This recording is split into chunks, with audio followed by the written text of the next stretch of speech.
প্রোগ্রামটা হলো বাংলাদেশের জনগণের একটা ওপেন প্ল্যাটফর্মের পক্ষ থেকে বাংলাদেশের শত্রু, ইসলামের শত্রু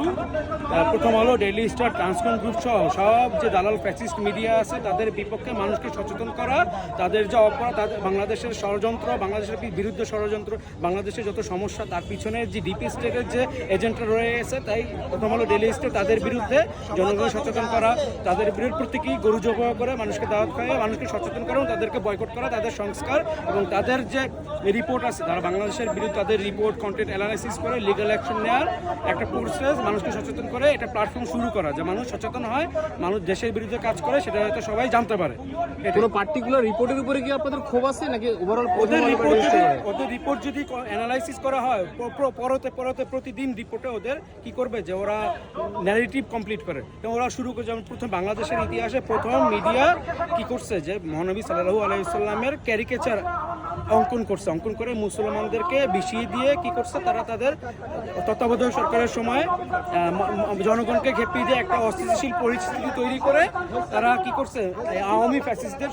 জায়গা করে দিয়েছে 2009 সালে নির্বাচনে করে ক্ষমতায় আসার এসেই কি করছিল পিলখানা হত্যাকাণ্ড করেছে। সেই পিলখানা হত্যাকাণ্ডও কি করছে এই প্রথম আলো, ডেইলি স্টার, প্রাক্তন এক ফ্যাসিস্ট ব্রিগেডিয়ারদের ন্যারেটিভ পরিবর্তন করে এই পিলখানা হত্যাকাণ্ডের পিছনে যে ইন্ডিয়া ছিল সেটাকে ন্যারেটিভ পরিবর্তন করাই দিয়েছে। আচ্ছা, প্রথম আলো তো অনেক ভালো রিপোর্টও করেছে, আপনারা কি সেগুলোকে সমর্থন করেন নাকি যে রিপোর্টগুলো এর বিপক্ষে গিয়েছে বা আপনারা মনে করছেন যে রাষ্ট্রের বিরুদ্ধে গিয়েছে সেগুলো নিয়ে? জার্নালিজমের কিছু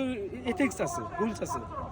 হলুদ সাংবাদিকতা একটা টার্মও আছে। প্রথম আলো, ডেইলি স্টার তার সেই সাংবাদিকতার কোনো এথিক্স ফলো করে না, তারা তাদের মন মতো তাদের এজেন্ডা অনুযায়ী যেসব রিপোর্ট করে সেই রিপোর্টগুলোই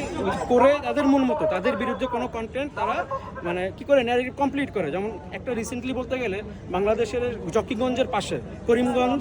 ইন্ডিয়ার একটা রাজত্ব, সেটার নাম পরিবর্তন করে